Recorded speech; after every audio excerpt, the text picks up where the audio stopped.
Hey everyone, welcome to the ARC Show with Nate Williams. And we cover a wide variety of topics. If you're new to listening to the show, we'll cover Bible, theology, testimonies, politics, culture, all under the broad umbrella of apologetics, defending and proclaiming the faith. It is my honor to welcome to the show Garry Ingraham. He is the author of the book, Am I Gay? Coming Out of Cultural Christianity and LGBTQ plus Identity into Authentic Faith in Jesus. And so if you're looking at YouTube or Rumble, you'll be able to see, if you're watching YouTube or Rumble, I should say, you should be able to see this cover of the book. But anyways, Garry, thank you for joining me. How are you doing today? I'm doing well. Thanks for having me. I appreciate it. Sorry for that ridiculously long subtitle, but I had to get both of those perspectives in there somehow. There we go. And it works. And as I read your story, your testimony, I was blown away by just various aspects of the testimony, but I don't want to spoil any of that. I'll let you Mm. tell your story. You could do it much better than me, anyways. But before we get there to the book and the testimony, tell us a little bit about yourself, what you do. If people want to learn more, where can they go? Sure. Yeah, so I get to run, I'm the executive director of Love and Truth Network, and that's simply Love and Truth Network, all spelled out, .com. And I get to do that. I've done that now for the last 12 years. Prior to that, I had been on staff at a large church in upstate New York, in a pastoral role there, overseeing their counseling program, support groups, recovery, etc. It's the same church that I came to, just so broken, so sexually broken, and relationally broken, and just the ministry of that church had a radical impact on my life. But I never in a million years thought I'd ever wind up going on staff with a church, and certainly not in any kind of pastoral role. So I mean, God's just incredible at taking our brokenness and ashes and turning them around for something that only He could use in a beneficial way. So grateful that I get to do this. I'm married to my wife, Melissa. We're going on 18 years of marriage in September. She's a licensed Christian counselor, and we have two boys in their teens. Again, just amazing that God is just pours out his mercy and grace in our lives. Absolutely. That is very true. Now, I see behind you, you have a few books on your It's very stand. subtle, isn't it? Yes. You have a few books. So you've Yep. written this book. Are those a couple others that you've written? Yeah, great question. So the Am I Gay is my own story, and then the one on the other side of the cross just released. It's called New Identity. It's a men's testimonial book. So we have 11 guys that have shared their testimonies. Some of them dealing with LGBT, so some detransitioners, some who came out of homosexuality. Others, though, just had dealt with heterosexual pornography addiction and other forms of sexual sin. So those stories, and then the one below that is based on it's helping millennials thrive, and that's based on George Barna's report, Millennials in America, that came out a few years ago. I got to write one of the chapters along with some other thought leaders there. And then the Changed book, the black one, was produced by the Changed Movement, Equipped to Love in California. And my testimony, my wife's testimony, that book is so cool because every page is a different story of someone who's come out of the LGBT world to follow Christ. Wow. That's Yeah. incredible. At some point with some of those other books, I'd love to have you back on and Sure. about some of those things as well. And again, today we're talking about Garry Ingram's book, Am I Gay? And so before we get to the story in the book, tell us about the book writing process itself, because you mentioned that a little bit at the very, very beginning about Yes. writing a book. What went into that, and why did you do it? Well, I resisted it for a long time because I love being with people. I love teaching. I love doing. Uh, I travel the country and love doing leadership team meetings with pastors and churches. That's one of my favorite things. But I love speaking publicly and at conferences, etc. And I'd much rather be having those kind of teaching opportunities and Q&A and interaction. I hate just sitting in a room typing away on my keyboard. So that was a challenge. I resisted it for quite a while and felt also like there's so many testimonies out there now that it was back in the day when I was wrestling, there was hardly anything available there was no internet back then. And so trying to find resources was next to impossible. But now there are a lot of good resources. There's a lot of crap that masquerades as good resources that are not biblically based, but masquerade that way. So I just felt like God was pressing in to say, Gary, you do have something to add to the conversation. So I finally sat down and wrote out my first book. I have my second one. So this book goes until about the age of 23 when I gave my life to Christ for real, even though I grew up in a Christian home.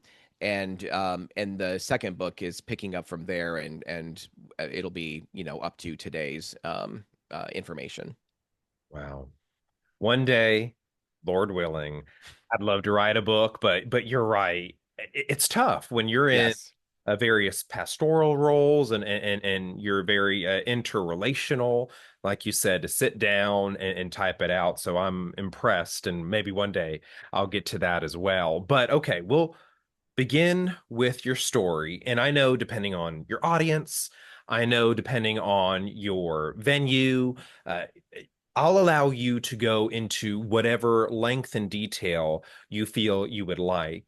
And so take it away. Tell us your. Okay. Well, I'll try to do kind of a rough thumbnail sketch here but people can find long form video on our website, etc. Also, the book's available. But my I grew up in a Christian home in upstate New York, and I'm the youngest of five kids. My parents didn't want to have any more children after my next oldest sibling, who's 5 years older than me.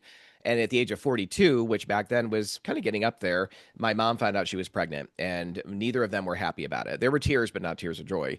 And my dad never really came around to accept that, or I don't know. Dad had a lot of brokenness from his own history, and so did mom too. But a lot of that, by the way, my first chapter in my book is about my mom and dad's story because I think it's so important we understand our stories of origin, family of origin issues. And so, really, no bonding with my father. I have three older brothers, but I was young enough that, they didn't want me running around with them and their friends in the neighborhood and things like that. And I have an older sister. And so I really stayed pretty bonded to my mom, my older sister. I was different than my three older brothers. They were much more, they were always working on cars. I grew up in the country in upstate New York. And so hunting was a big deal and fishing and all that kind of stuff. And I did a lot of those things too. But I was much more interested in things that might have been more stereotypically feminine, not into rough and tumble, horrible at sports, terrible hand-eye coordination. Gym class was a nightmare. The locker room was even worse. So just this, when I finally went to school, there was just so much social anxiety, and I just had this neon light flashing, like hey bullies, there's a live one here. And so I was just the constant brunt of name calling and sometimes physical stuff too. And so I really felt from a very early age like I was just pushed out of and not really welcome in the world of boys and men. And the only other place to be was in with girls. And so I hung out with girls all the time, played with them, talked with them, and found them to be much more interesting than most of the boys anyway, and a whole lot safer. So the chapters 1, 2 through 5 in my book, I talk about my story in conjunction with stages of development. And so through all of my stages of development, I'm really marinating in the world of the feminine. By the time I hit puberty, girls were not a mystery to me. They weren't really that intriguing. They were the ones I hung out with all the time. My own sex, my own gender, was intriguing, and also, so I had a fear, but also a God-given need to bond with my own gender, my peers. But that was always frustrated. At the age of 5 or 6, some older neighborhood boys wanted me to come over to their house in our neighborhood and play with them after school. I'd never been there before. I was really excited. I didn't get that invitation very often. And I went over to their house, and it turned out their mom and dad were gone, but they knew where their dad's hardcore porn stash was. So they're flipping through his just filthy garbage at the kitchen table and told me to come on over and look. And I was just immediately just intrigued and mesmerized and drawn into this junk. And then that led to sexual behavior with the boys. At that point, my mind goes totally black. I left that place. I came to that place carrying a lot of weight and feeling like I didn't fit in the world of boys and didn't fit in with my dad, etc. But I left there with new baggage on top of all of that. And so, anyway, fast forward. By the time I hit puberty or was coming into puberty, I was a porn addict. I realized at some point that I was more drawn to images of boys than women. And all the time going to church every Sunday, Sunday night, Wednesday night, and so I was living this split off life, presenting one way at church and around my family, and then constantly going and looking for pornography wherever I could get my hands on it, and just all this angst and junk and anger. I grew to feel like God was a slave master that demands we love him. I begged him to take away these desires. Nothing changed except maybe they increased. And so just really frustrated in my so-called Christian walk. I went to Bible school. Well, first I bounced around from public school to Christian school to public school to homeschooling, and then went to a local Bible college. And because I didn't know what else to do with my life, basically at the age, almost 17 years of age, I went there early, and I could have done phenomenally well there, but I was again socially inept and struggling with all this deep, deep shame. In the end, I wound up getting the boot from the college because they were concerned I was suicidal.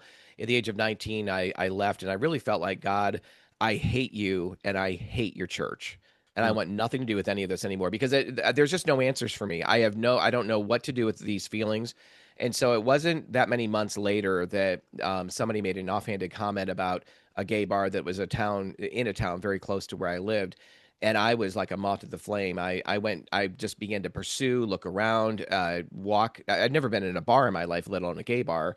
But I finally found where I thought it was, that I was scared enough to go in. Anyway, I wound up finally breaking the ice one night, going in, and and I was there from then on, like night after night after night after night, when I wasn't working, and it just, I picked up. I was so hungry and so starving for a relationship. Proverbs says that to a sated man, honey is detestable, but to a famished man, any bitter thing is sweet. And that was certainly my experience. But eventually, the Lord led me to a place of just really hitting bottom and multiple bottoms. There's always more than one, it seems like, when you think there's one. And eventually I just broke and surrendered my life to Christ at the age of 23. And that's a key word. I had prayed the sinner's prayer a bunch as I grew up because I was, fire insurance, right? I don't want to go to hell, but I sure didn't love God. I didn't trust him. I didn't want any, yeah, I just didn't trust him. And so, but finally, I was at a point where, God, I've made a disaster of my life. I've been with more people I can count. I don't know how this ever happened. I mean, I did it, but I can't believe the mess that I've created. If you want what's left of me, you can have it. Boom. That was my salvation. Like, I mean, new life came in, and I mean, there's lots more to tell, and that's why I'm writing a second book. But that's the gist of it. Wow, that is incredible. And my heart breaks for childhood you and the loneliness and the heartache. And again, y'all, I do want to emphasize we're talking about Gary's story. However, the level of detail and depth, plus also the pastoral counseling mindset Mm. comes through in the book, is amazing. Y'all go check out this book and get a lot more information. We're kind of getting the overview, and so y'all make sure to go and check that out. Now, And as that could be purchased on Amazon, by the way. So, yep. go check it out on Amazon. And now you're also saying that there's going to be like a part two. Is that out or not out yet? It's not out yet. I was hoping to have it done before now. We just finished our audio version of that book that you have there. So there's Kindle, and then there's the soft cover, and then there's the audio that just came out. So I want to get that done, but I do not yet have the other one. I'm hoping by the end of the year to have that second book mostly completed. Wonderful. Okay, so I'll be excited and looking for that. Now, as you look at just various responses, so you go and you travel and you speak, what do you think has been, from the church perspective, the local church perspective, helpful responses to your story and harmful responses to your story? How would you, what would be a loving way for the local church to respond to a story such as yours? Yeah, it's a great question. And honestly, whenever I speak and teach in churches, I bring my story. My wife speaks about her story when she travels with me, which isn't a lot because she homeschools our boys and runs her counseling practice. But we bring our stories. But what we're bringing also is the realization that the church is saturated with sexual sin. The church is full of pornography addiction, heterosexual brokenness, sex before marriage, adultery, and I mean especially pornography, even in many cases in the pulpit. And so the best response that a church can give to not just my story, but the message that we bring when we're doing weekend ministry events, et cetera, is first we need to back the truck up as a church and get the spotlight off the LGBT community and world and start shining it inwardly, not for the sake of shaming or when I say inwardly, I'm saying it needs to shine at me. It needs to shine back. We need to do some real prayerful consideration of how we are doing exactly what Jesus nailed the Pharisees for doing when he said, "You clean the outside of the cup, but the inside is full of garbage. You are like whitewashed tombs that look beautiful on the outside, but inside you're full of dead men's bones and all uncleanness." Uh, and so in the church, Jesus could bring that message that he nailed the Pharisees with to nearly every American church because we're posturing for everyone. We're cleaning up the outside of the cup constantly for people to, and I did that too. We're cleaning up the outside of the cup constantly while inside it's just garbage. We're not getting real in our men's groups. We're not getting real in our women's groups. And there's always the exception. So of course I understand that. But by and large, we have so far to go to actually become vulnerable in the church. We disobey James 5:16 all the time, which is confess your sins to one another and pray for each other that you might be healed. We don't want to do that at all. We'll pour out our heart to God and confess, again and again and again. But when it comes to opening up to anybody else, we're not doing that. So the best response I get from the church is, wait, we want to be a resource and a light and um, bring people in the LGBT world to Jesus and see them experience freedom. But in order to do that, we have to walk in integrity. We have to be real. We have to be genuine. And we need to get real about our own junk in the church. I think that's very well said. So you mentioned backing the truck up. Let's do that just a little bit. Before focusing on, say, homosexuality, let's talk about sexuality itself. Hmm. So I often hear the term, humans are sexual beings. So what is human sexuality? Why does it exist? Oh, yeah. Well, certainly, every human being, every adult is a sexual being. Frankly, children should not be exposed, like I was at 5 or 6. This early sexualization and sexual abuse that happened, that's horrendous, and that happens far too often. By the way, that happens a lot in the church too, unfortunately, in Christian homes. But the human sexuality at its foundation is rooted in Genesis in the beginning. Is first of all, God made us male and female in his image. So we're the only creation, the only creatures that God has put his image in.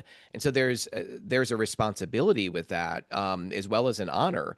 And what does it look like to bear God's image well as a man or as a woman?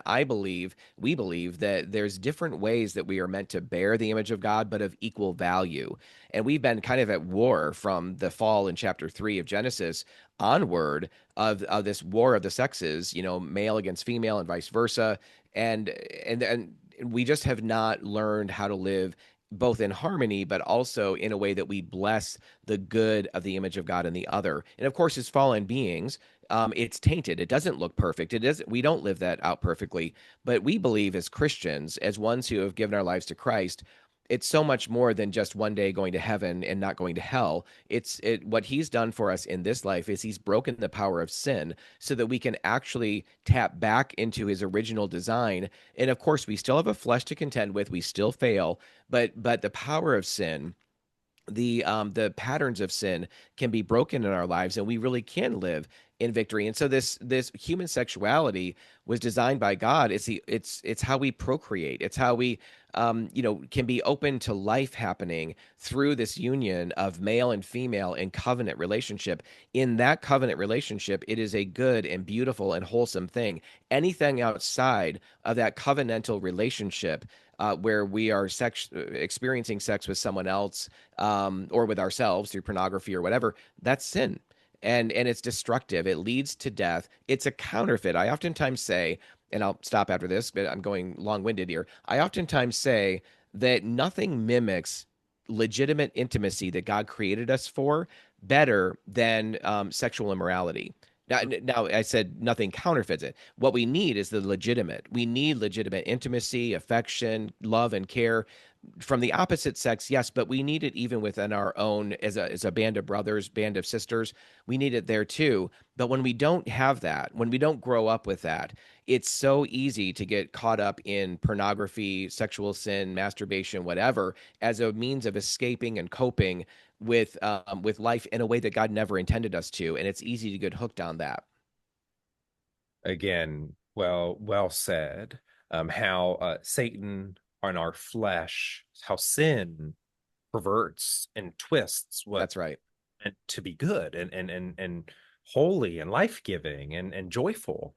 Yes. So I guess what I want to ask you about is because as a teenager, I wrestled with pornography, Hmm.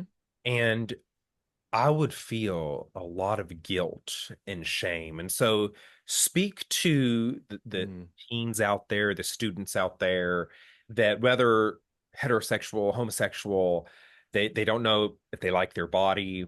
They're feeling these weird urges, sexual desires. There's the guilt and shame that sometimes comes with that, depending also on their Yep. home situation and their friend group. So, what might you Mm. say to some of those teens that have those types of feelings? Yeah, I honestly, Nate, I feel like we could have a 3-hour conversation around what you just asked, right? I mean, it's so insightful, and there's so many parts to what you asked. When I'm teaching publicly, I often will ask people or just say, "Hey, everybody that loved going through puberty, put your hand up," right? I mean, there's not a everybody laughs because everyone that was an awkward stage of life, period. And so to teens, younger people listening to this, we're being told by culture that if you're uncomfortable in your body, if things don't feel right, don't seem right, then maybe you're trans, maybe you're the other gender or some other thing entirely. Maybe you're just gender non-binary, whatever, what some other kind of label.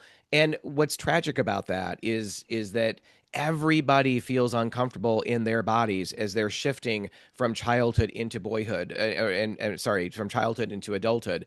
And many times children are feeling uncomfortable at very early ages because they've experienced, some of the stats would say that 1 in 4 girls by the time she reaches the age of 18 will be sexually abused, 1 in 6 boys.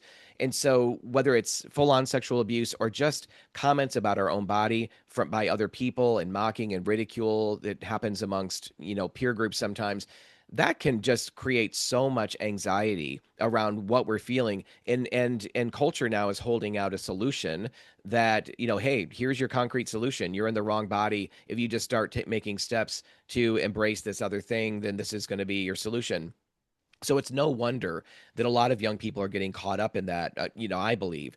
So and that's not the only reason, but it's certainly one very compelling reason. There's a lot of celebration around trans things, and and a lot of celebration around, living in a non-binary kind of way, when there's no celebration around just being heterosexual, right? Which is again where the life is and what God has created us for. So I would just say to a lot of young people who are wrestling with the reality of pornography and the reality of already getting drawn in and sucked into sexual sin, or maybe they've not full on, but dealing with temptation or whatever, that's an issue.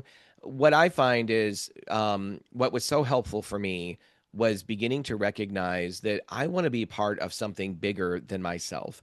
I want to be drawn up and called up into something that isn't just easy. I'm not looking for something that's hard just for the sake of being hard, but I want something that is expansive, that I can aspire to. And this is where fathers and where maybe spiritual fathers or older spiritual brothers can step in, or sisters for girls can step in and really help mold and model and mentor is a better word than all the others, mentor people and cast some vision for God's desire for us, even at young ages, to be involved in eternal purposes.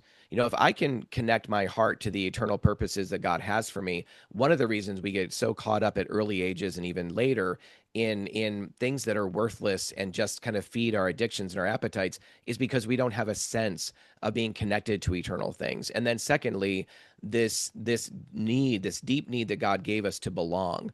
Sometimes we don't feel like we even belong. Yeah, we might biologically belong in our family, but there's not a deep sense of love and affection. There's not a deep sense of attachment to maybe both of our parents or one of our parents or to our siblings or peer groups or whatever. And we were made for that healthy bond and attachment. So eternal purpose and real belonging, when those two things are happening in someone's life, it really helps.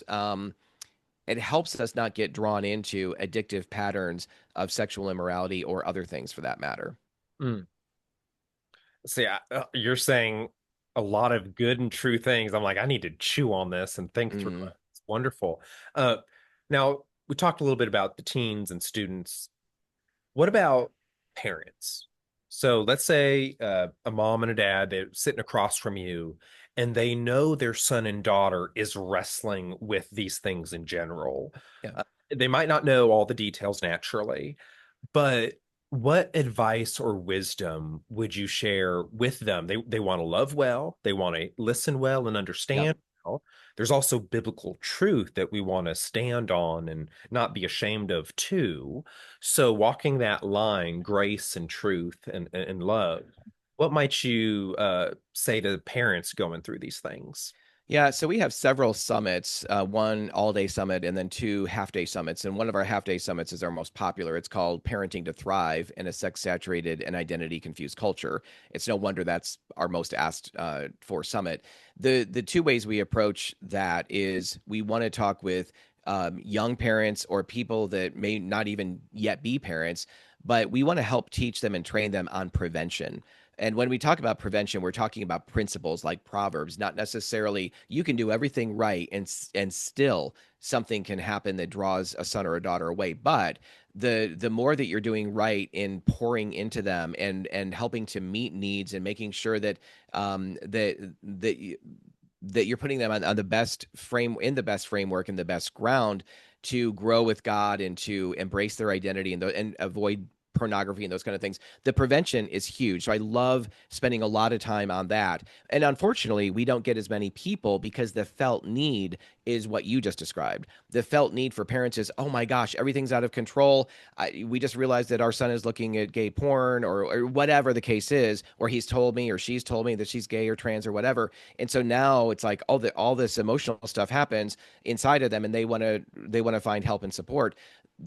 I just want to talk to people that aren't there but are have little ones. Now is the time to pour into them. And again, we could spend all kinds of time talking about that. But for the ones who are recognizing that their teenage son or daughter is kind of off in the weeds or is wrestling or struggling, part of it depends on whether they've come to you and told you directly. And by the way, parents that are pouring into their children at early ages and building that trust will more likely have their son or daughter come to them on their own and tell them that they're wrestling versus being caught. But let's just say that your son or daughter has kind of been caught in something. And so your first response is really important. Now, if you've already had a terrible response, it isn't as if you can't go back. You should go back and ask for forgiveness. You should go back and say, "Look, I believe what the Bible teaches clearly on these issues, and so I'm not apologizing for what I know to be true from the scriptures. But man, I didn't handle that well, and I'm so sorry. I wish I'd loved you better. I was panicking. It was and so these are some of the things that happened. I was wrong in the way that I came at this." And I really want to walk with you in this. I'd like to know more with you and from you. And so I think we want to start though with trying to hear them, even thanking them and saying, "Man, that took a lot of courage for you to put out there." And so begin there, but then begin to ask more of their story. Ask more of how they've come to see themselves as gay or trans or they've started sleeping with their opposite sex boyfriend or girlfriend or whatever. Like what kind of put you in that situation, or how did that develop for you? I mean, I know it, duh, right? It's lust, it's it's love that winds up leading to something else. I mean, all those intents. I get that, but there's other things underneath the surface there. If it's a child has shown commitment to Christ, has shown that they're serious about their walk with Him, and yet has still gotten caught up in some of these sexual things. Let's talk about that. How can we reestablish healthy boundaries for you? Again, there's lots of things we could talk about there, but it's important that they get the sense that you are with them in helping them, but you're not affirming sin. You're not affirming false identities, and that can be a challenge. How do I love them well without affirming? It can be a little bit of a challenge, but there's no reason that we can't learn to do both of those things well. Hmm. Great answer. Now, the tricky thing is exactly what you mentioned. We could talk for hours, and I know, like I said, you go and you travel, and I'm sure you have lots of people, pastors, parents, teachers, students, asking you all the questions. And so I do, but I do want to be mindful of your time. So I think just a couple more on my end. One, as you look towards just maybe past lifestyles, and I'm sure you've heard these things about the church and Christians. Oh, the church hates gay people, Mm-hmm. or the Bible, God hates gay people, or Christians, they're so judgmental, Mm-hmm. not accepting, they're not tolerant. Again, as we seek to love those around us and to share the gospel and to do those things with everyone, including the LGBTQ community, what might be some of your responses to those things that I'm sure you've heard of Yeah. or Yep. yourself Well, and that? I've experienced. Yeah, for Yeah. sure. So Yeah. you Oh, say. sorry. Oh, sorry, Nate. Yeah, I would say that. I mean, I grew up in a church where I heard all the time the phrase "love the sinner, hate the sin." And looking back, there's accuracy in that statement. The problem is the people who were speaking that in my past history didn't just hate the sin; they also hated the sinner. I mean, and here's what I mean by that: is that they didn't want to spend 2 seconds with that person. They didn't want to roll up their sleeves and come alongside of anybody who is struggling in the. Now, I'm not saying that that's true of all Christians, and the people that even said those things. I want to be really clear. In many other ways, they were very loving, but it's easy to say something like that when you actually don't mean it. Yes, we are supposed to hate our own sin and sin in general, for sure. But the way that you actually hate sin is one way is to, and we're told this in Galatians, to snatch people, out of the fire, basically, that they're in, to help them. Of course, they have to make up their own mind. We can't just snatch them out, but we can walk alongside of them. We can invite them into something that's so much better. But in order to do that, we have to be willing to get into some of the muck and the mess and the mire of people that are living in lots of different brokenness. So, I mean, Jesus did that. Certainly, I think he models that for us. The woman at the well is a great example. There's others too. But um, so I think that the church, in some ways, has earned this perspective that the church kind of hates gays and homosexuals or whatever. And one of the reasons though that's happened is because you take places like Westboro Baptist, which is a vile and putrid, spewing so-called church. I don't think it represents Christ well at all in any way, shape, or form. But they're screaming. I was at an event where these guys were there across the street with bullhorns and screaming, "God hates fags. You're all going to hell." And this was a Christian event that I was actually at, so you get that kind of thing, and the media covers that and portrays that as the whole church. Well, it's not the whole church. There are plenty of churches that do have deep hearts of compassion for those in the LGBT world. They have deep hearts of compassion for those who are struggling, and those are the kind of churches I want to uncover more and come alongside of and equip more, not just on LGBT issues, but general sexual brokenness and restoring relationships, so that I know where I can point people to. Like, this is a really good church. This is a church where you're not going to be coddled in your sin. Another problem is the pendulum has swung so far from many of the churches I grew up in, which were very, again, good people, but very truth thumping, Bible thumping churches, and you have to have truth, but you also need love and compassion and grace. And so few had that, but now the pendulum swung in the opposite direction, where you have these so-called progressive churches, and they're affirming all kinds of sin, and that doesn't lead to, it feels good, but it doesn't lead to life either. There's no life change in it. And so we have to be willing to be the church that I often say in today's culture, to embrace truth around human sexuality and identity. It's kind of like walking on a razor's edge.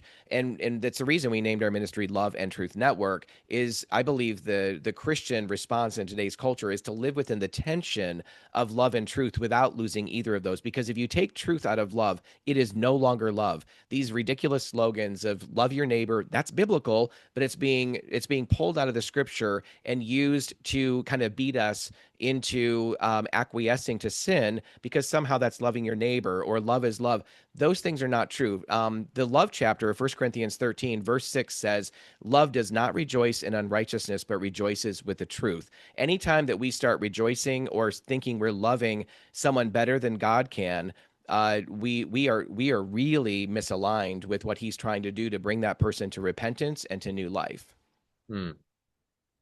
That, yes, we swing too far one way or the other. We overcorrect.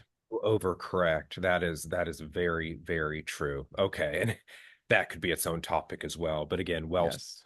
all right. Last question on my end. Again, y'all, I'm talking with Garry Ingraham and his book, Am I Gay?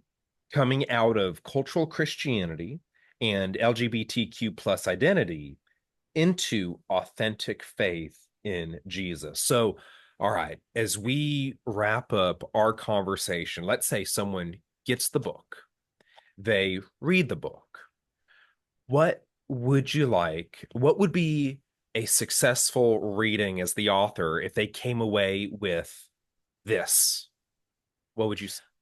We're all about helping local churches throughout the nation, and in some cases beyond, helping the local church get equipped to minister in these areas. Because if a church can get equipped to minister in the space of sexual brokenness, identity confusion, and these kinds of things, frankly, all the boats rise when the water comes in. Every ministry in that church benefits. The DNA of that church benefits. The community around that church benefits. And the way that that happens again is through learning to be vulnerable with one another and praying for each other, as James 5:16 says, and confessing our sins, praying for each other that we might be healed. So the outcome of reading my book, I would love for a person to go to their church, and I realize this can be a risk. If you're feeling unsafe, I wouldn't necessarily say do this, but if you think that your church could be more equipped in regard to helping people with pornography addiction, men certainly, but even women are getting caught up in this stuff, and as well as identity confusion or things in the LGBT space. If your church could be better equipped, and frankly, almost all churches in the U.S. could be, then reach out to us. I mean, we would love to be have your pastor reach out to us, or leaders in your church. We'd love to. Again, it's not like I have all the answers, but we can come together and a team approach and a very collaborative approach according to the needs of that particular congregation. We can work with them to establish places of safety that extend throughout the church. I believe churches need to be aspiring to be teaching hospitals. More than just a place where someone comes on a Sunday. And of course, we need the teaching, we need worship, we need the corporate celebration. That's all very important. But we also need to be an ER, that we're doctors and nurses. Rather than coming as spectators, we're prepared and scrubbed and ready to go into the OR. We're ready to receive people coming in who are broken. And some of the most broken people, by the way, are the ones you've been sitting next to for 20 years in the church, and you don't realize, because we've so cleaned up our image, as I said earlier, we're not even aware of the brokenness inside. Ooh, oh, that's heavy hitting right there. That is so. Mm. We were able to make it all look pretty and hide. And I Y'all, did that for a long time. yes, yes. Y'all go and check out Garry Ingraham, Love and Truth Network. So on the back of the book, it's on the lower side, loveandtruthnetwork.com. And like you said, I think tons, if not most churches need to be equipped to love and serve in this very special way. So, Garry, Thank you for your time. Y'all go Thank check you. the book out. It's on Amazon. And Gary, I hope to have you back on at some point soon. Sure, I'd love that. Anytime. All right, y'all. This is the Ark Show with Nate Williams. Until next time, I'll talk with you later.